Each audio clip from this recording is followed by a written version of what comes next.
بسم اللہ الرحمن الرحیم اعوذ باللہ من الشیطان الرجیم بسم اللہ الرحمن الرحیم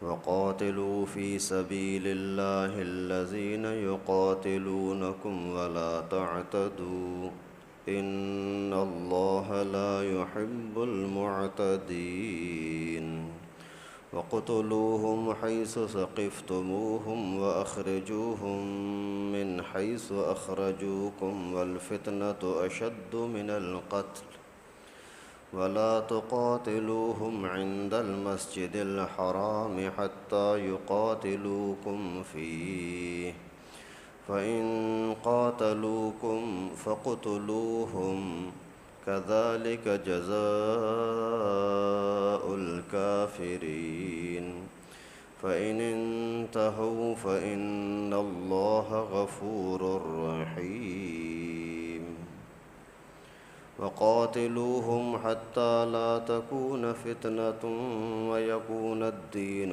لله فإن انتهوا فلا عدوان إلا على الظالمين صدق اللہ العلی العظیم۔ سورہ بقرہ کا 24واں رکوع چل رہا ہے۔ گزشتہ آیات مبارکہ میں چاند کا تذکرہ تھا کہ لوگ چاند کے بارے میں سوال کرتے ہیں، چھوٹا ہونا، بڑا ہونا، ایسا کیوں ہوتا ہے؟ تو اللہ تعالیٰ نے فرمایا آپ ایسے سوالات کے پیچھے نہ پڑیں جن کے ساتھ تمہارا کام نہیں ہے، واسطہ نہیں ہے۔ آپ وہ کام کرو جو اللہ کی رضا کے لیے ہو۔ اس بات کو دیکھو کہ نیکی کیا ہے، بدی کیا ہے، نیکی کو اپناؤ، بدی سے بچو۔ ابھی جو آیت کریمہ میں نے آپ کے سامنے تلاوت کی، ان کے اندر اللہ تعالیٰ نے قتال کا، جہاد کا تذکرہ فرمایا ہے کہ اللہ کے راستے میں جہاد کرو۔ ان کے ساتھ جو تمہارے ساتھ لڑتے ہیں، یعنی جو دنیا کے اندر فتنہ مچاتے ہیں، ان کو چھوڑو نہیں۔ فتنے بازوں کو چھوڑو گے تو فساد ہوگا، ماحول خراب ہوگا، اور جو بھی فسادی نظر آئے ان کو قتل کر دو، کیونکہ انہوں نے تمہارے ساتھ بڑا ظلم کیا ہے۔ اصل میں جہاد کا مقصد یہ نہیں ہوتا کہ لوگوں کو زبردستی مسلمان کرو۔ جہاد کا مقصد یہ ہوتا ہے کہ اسلام کے راستے میں رکاوٹوں کو ختم کرو۔ آپ اسلام کے لیے آگے بڑھ رہے ہو، اسلام کی دعوت دے رہے ہو، یا خود اپنے گھر میں بیٹھ کر کے اسلام پر چل رہے ہو اور دشمنوں کو برداشت نہیں ہوتا، آپ کا راستہ مٹانے کی کوشش کرتے ہیں، راستہ روکتے ہیں، ایسے لوگوں کے ساتھ لڑو۔ جیسے پوری زندگی رسول اللہ صلی اللہ علیہ وسلم کی مکے والی زندگی، اسی کے اندر یہی تھا۔ پیغمبر کریم کو خود اسلام پر نہیں چلنے دے رہے تھے، جو اپنے رضا خوشی کے ساتھ مسلمان ہوتا اسی کے لیے راستہ روکتے کہ خبردار مسلمان نہ ہونا۔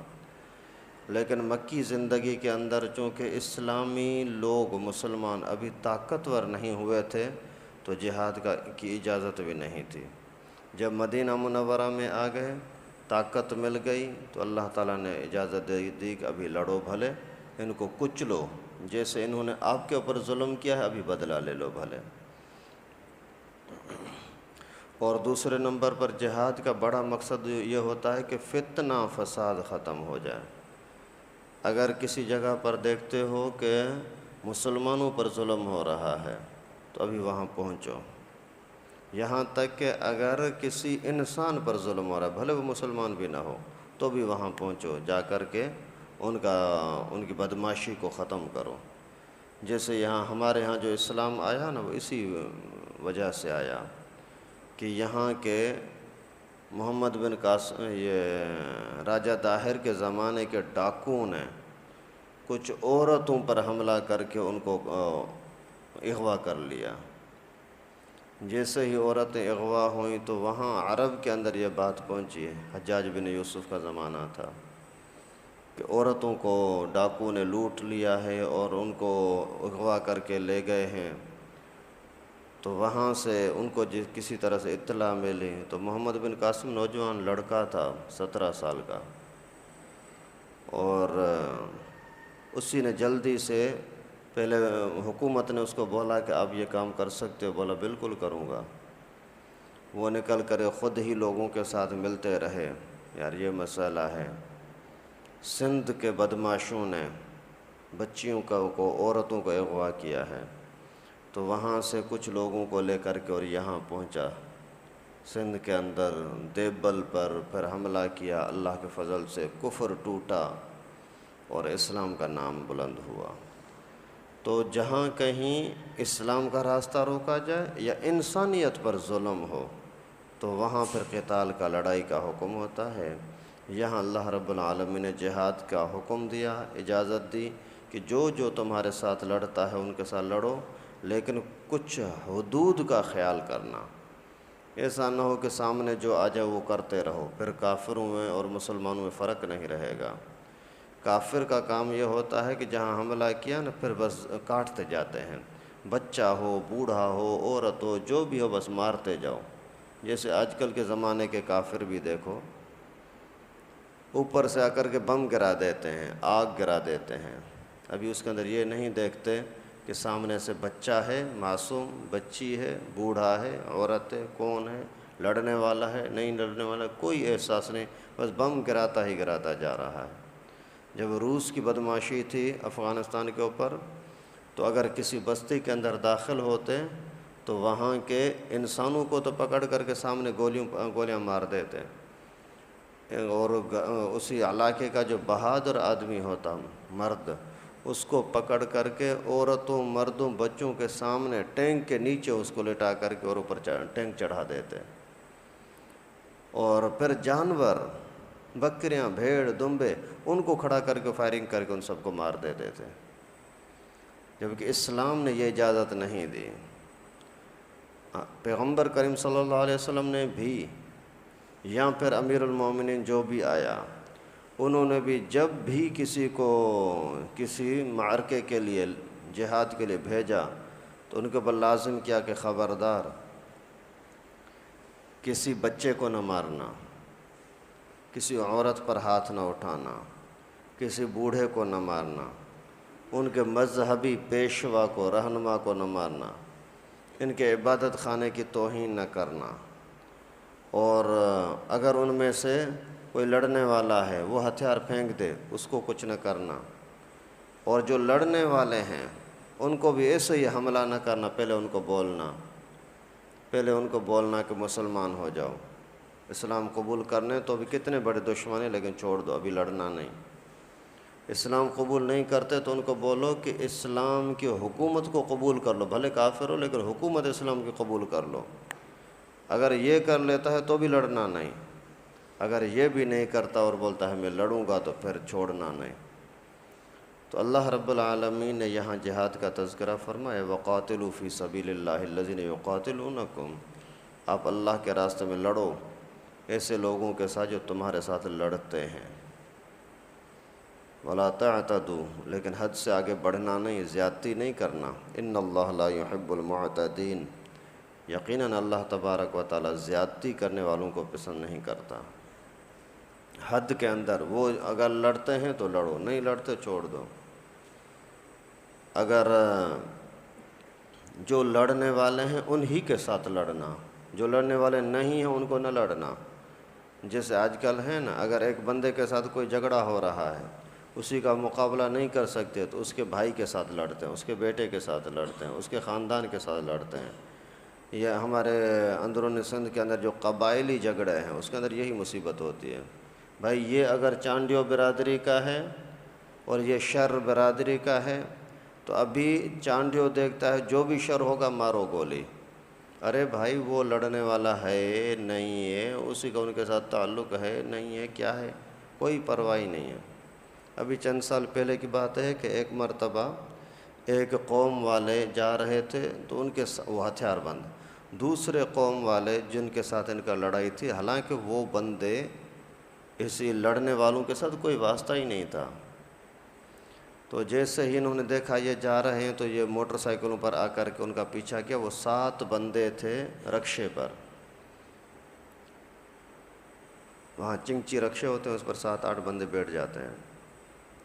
تو وہ بیچارے کوئی فروٹ وغیرہ لے کر کے جا رہے تھے. انہوں نے آ کر کے تھوڑا سا شہر سے باہر نکلے جنگل کی طرف، ان کو پکڑا، کھڑا کیا، رکو. ہتھیار کے سامنے وہ بیچارے رک گئے. بولا کہ یہ کیلے شیلے کیوں لیے ہیں، ابھی کھا لو. تو حیران ہو گئے. ان کو بولا کہ بھائی جس کام کے لیے یہ کیلے لیے کھا لو، بھلے کھانے کی اجازت ہے، ابھی ہم تمہیں قتل کریں گے، یہاں تم اس برادری کے ہو نا.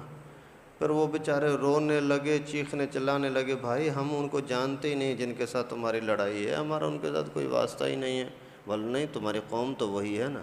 ان بیچاروں کو 7 کے 7 بندوق کو سامنے گولیاں مار کر کے قتل کر دیا. تو ایسے ظالموں کے ساتھ لڑنے کا اللہ تعالیٰ نے حکم دیا. جو اتنا بڑا ظلم کرتے ہیں ان کو چھوڑو نہیں، لڑو. وَاقْتُلُوهُمْ حَيْثُ ثَقِفْتُمُوهُمْ، ان کو مارو جہاں کہیں بھی تم ان کو پاؤ. وَأَخْرِجُوهُمْ مِنْ حَيْثُ أَخْرَجُوكُمْ، اور آپ ان کو نکالو جہاں سے انہوں نے آپ کو نکالا ہے. آپ کو مکے سے نکالا ہے، ابھی بھی وہ چھوڑتے نہیں ہیں. آپ نے ان کا گاؤں چھوڑ دیا، مکہ چھوڑ دیا، مدینے آ گئے، ابھی بھی وہ سدھرتے نہیں ہیں. ابھی ان کے ساتھ نرمی نہیں کرنا، بھلے مارو. اور ابھی بھی وہ آپ کا پیچھا چھوڑتے نہیں ہیں. بدر کی جنگ ہوئی، وہ بھی اسی کے لیے نکل کر کے، مکے سے نکل کر کے تمہارے پر چڑھائی کرنے کے لیے آئے. احد کی لڑائی ہوئی، تمہارے پر چڑھائی کرنے کے لیے آئے. دونوں کے اندر ان کو کوئی فائدہ زیادہ نہیں ہوا، نقصان ہوا. تو پھر پورے قبائل مل کر کے، آج کل کے نیٹو پاور کی طرح احزاب، بہت سارے لشکر مل کر کے مدینے کے اوپر چڑھائی کی، غزوہ خندق. تو جب وہ اتنا کچھ کرتے ہیں، آپ کو نکال دیا، آپ کے ساتھ دشمنی کرتے ہیں، تو ابھی تم بھی ان کے ساتھ نرمی نہ کرو. وَالْفِتْنَةُ أَشَدُّ مِنَ الْقَتْلِ، اور فتنہ تو قتل سے بھی زیادہ خطرناک چیز ہے. فتنہ مارنے سے زیادہ خطرناک چیز ہے. آج کل بہت زیادہ یہ فتنے کی بیماری ہوتی ہے. ذرا سے بات پر لوگوں کے اندر فتنہ مچا دینا، اس کا نقصان بہت زیادہ ہوتا ہے. خاندانوں کے خاندان ایک دوسرے کے ساتھ نفرتوں کے اندر، دشمنی کے اندر آ جاتے ہیں. ایک کوئی غلام تھا، تو وہ بیچ رہے تھے، بڑا ماہر. ایک بندہ سردار، کوئی بادشاہ تھا، اس کو لینا چاہ رہا تھا.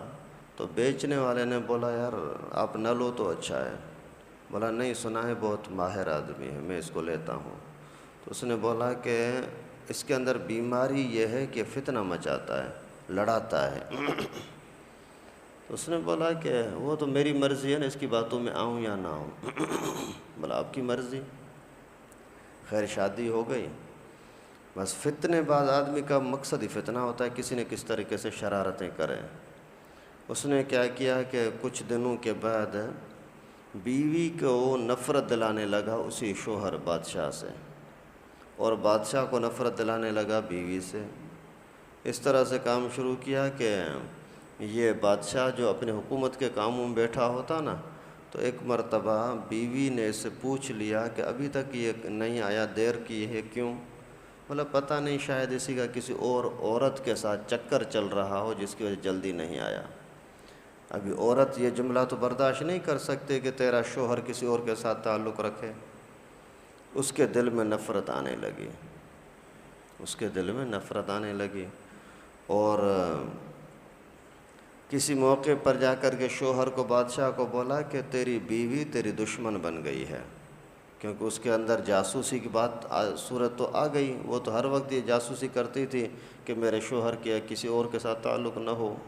شوہر کو جا کر کے بولا کہ تیری بیوی تیری دشمن ہے، ابھی یہ بھی جاسوسی میں لگ گیا، ایسا نہ ہو کہ مجھے کسی ٹائم پر نقصان دے دے.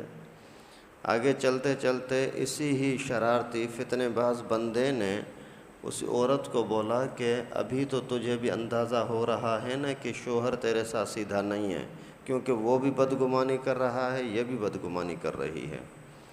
آخر ایک موقع پر بولا کہ ایسا کرو، مجھے بادشاہ کے مونچھوں کے یا داڑھی کے کچھ بال کاٹ کر کے دے دے، میں اسی پر دم کروں گا اور اس پر کوئی عمل کروں گا، اس کے بعد بادشاہ کی محبت صرف تیرے ساتھ ہوگی، کسی اور کے ساتھ نہیں ہوگی۔ عورت اس بات میں آ گئی، لیکن میں کیسے کروں؟ بولا یہ کوئی مشکل تھوڑی ہے، جب وہ سو جائے نا اسی ٹائم پر کاٹ دینا، تھوڑے سے چند بال تو چاہیے۔ اس نے بولا ہاں ٹھیک ہے، وہ میرا ساتھ سوتا ہے، بال کاٹ دوں گا، کوئی مشکل تھوڑی ہے۔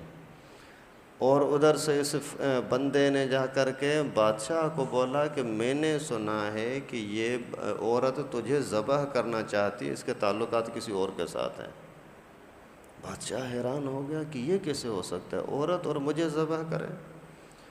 آخر بولا کہ میں نے سنا ہے، باقی زیادہ تو اپنے حساب سے اپنا خیال رکھنا۔ رات کا ٹائم ہوا، اسی نے جیسے ہی اپنے بستر پر جا کر کے سویا تو نیند نہیں آ رہی تھی، خطرہ تھا کہ میری بیوی مجھے ذبح کرنا چاہ رہی ہے۔ آخر بیوی آہستہ آہستہ سے اٹھی اپنے بستر سے، اٹھ کر کے اور اس طرح اٹھایا اسی کے بال کاٹنے کے لیے۔ جیسے اس طرح اٹھا کر کے اس کے قریب آئی نا، یہ سویا تو تھا ہی نہیں، نیند تو آ نہیں رہی تھی، دیکھ لیا کہ واقعی یہ مجھے ذبح کرنا چاہ رہی ہے۔ اور اسی ٹائم پر وہ اٹھا، تلوار اٹھا کر کے بیوی کو قتل کر دیا۔ ابھی یہی چیز اللہ رب العالمین فرماتا ہے کہ فتنہ بڑا خطرناک ہوتا ہے۔ قتل کرنا اتنا بڑا جرم نہیں ہوتا جتنا فتنے بازی کرنا جرم ہوتا ہے۔ یہ جو آج کل کے یہ فرقے واریت ہے، قوم پرستیاں ہیں، قوم کے نام پر لڑنا، فرقے کے نام پر لڑنا، یا اسی طریقے سے کسی بھی ایک نقطے کے اوپر اختلاف کر کے اور جھگڑوں کے اندر آ جانا، یہ سارا فتنہ ہے۔ تو فتنے سے بچنا یہ اہم ترین عبادت ہے، اور فتنوں کو کچلنا اہم ترین جہاد ہے۔ وَلَا تُقَاتِلُوهُمْ عِنْدَ الْمَسْجِدِ الْحَرَامِ حَتَّى يُقَاتِلُوكُمْ فِيهِ۔ مسجد حرام کے سامنے کسی کو مارنا نہیں، ہاں اگر وہ لڑتے ہیں تو پھر چھوڑنا بھی نہیں۔ فَإِنْ قَاتَلُوكُمْ فَاقْتُلُوهُمْ، اگر وہ تمہیں کعبۃ اللہ کے سامنے مارتے ہیں تو آپ بھی بدلہ لے لو۔ كَذَلِكَ جَزَاءُ الْكَافِرِينَ، یہی ان کا بدلہ ہے۔ فَإِنِ انْتَهَوْا، اگر وہ لڑائی سے رک جاتے ہیں، فَإِنَّ اللَّهَ غَفُورٌ رَحِيمٌ، پھر اللہ تعالیٰ معاف کرنے والے ہیں، رحم کرنے والے ہیں۔ اگر وہ فساد کو چھوڑ دیتے ہیں تو تم بھی چھوڑ دو۔ وَقَاتِلُوهُمْ حَتَّى لَا تَكُونَ فِتْنَةٌ، ان کے ساتھ یہاں تک لڑتے رہو کہ فتنہ ختم ہو جائے۔ وَيَكُونَ الدِّينُ لِلَّهِ، اور دین صرف اللہ ہی کا رہے۔ فَإِنِ انْتَهَوْا فَلَا عُدْوَانَ إِلَّا عَلَى الظَّالِمِينَ، اگر وہ فتنہ ختم کر کے اور رک جاتے ہیں، دشمنیاں نہیں کرتے، تو پھر آپ بھی ان کے ساتھ دشمنی نہیں کرو۔ فَلَا عُدْوَانَ إِلَّا عَلَى الظَّالِمِينَ، جو دشمنی کے اندر آتے ہیں تو آپ دشمنی رکھو، نہیں آتے چھوڑ دو، پھر صلح کے ساتھ پوری دنیا کے ساتھ رہو۔ کافر اگر نہیں لڑتے نہ لڑو، اگر لڑتے ہیں تو مسلمان لڑیں تو بھی ان کے ساتھ لڑو۔ جیسے صحابہ کرام کے زمانے میں یہ زکوٰۃ کے منکر مسلمان کہلاتے تھے، مقابلے میں آئے، ان کے ساتھ جہاد کیا گیا۔ فتنہ کرنے والا مسلمان ہو یا کافر، اس کے ساتھ جہاد کرو۔ اور اگر کافر ہی ہے لیکن فتنہ چھوڑ دیا، ابھی اس کے ساتھ لڑائی چھوڑ دو۔ اللہ تعالیٰ سے دعا ہے کہ اللہ پاک ہم سب کو دین کی سربلندی کے لیے، جہاد کرنے کے لیے ہر وقت تیار رہنے کی توفیق نصیب فرمائے۔ وآخر دعوانا ان الحمد للہ رب العالمین۔